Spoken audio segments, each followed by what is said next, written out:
In this video, I'm gonna teach you how to reset Razer Huntsman Mini keyboard. It's a very easy process, so make sure to follow along. If you have a Huntsman Mini, in order to perform a factory reset, you have to do a particular combination of keys while connecting your keyboard to your PC. So to start, if it is currently connected to your PC, make sure that you unplug it. So you will need to start this and do the combination of buttons with the keyboard disconnected from your PC.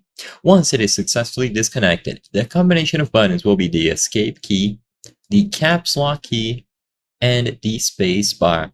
So all that you have to do is press escape, caps lock, and the space bar together. So you press these three keys at the same time.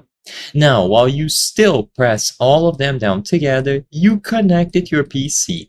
Keep pressing them down even for a while after connecting it, and now a factory reset will be performed. This will allow you to use all of the keys on the keyboard, so if they weren't working before and all you saw was the RGB lining, then now it should be working.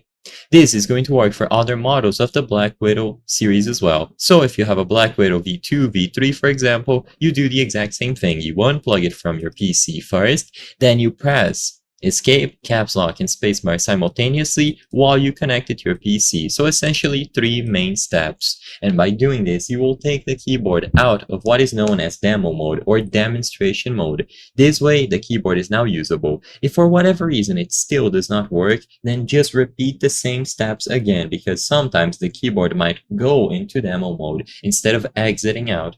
But as long as you are able to press escape, caps lock, and the spacebar while connecting it to your PC, it will be factory reset. I hope I was able to help you on how to reset Razer Huntsman Mini keyboard. If this video helped you, please be sure to leave a like and subscribe for more very easy tips. Thank you for watching.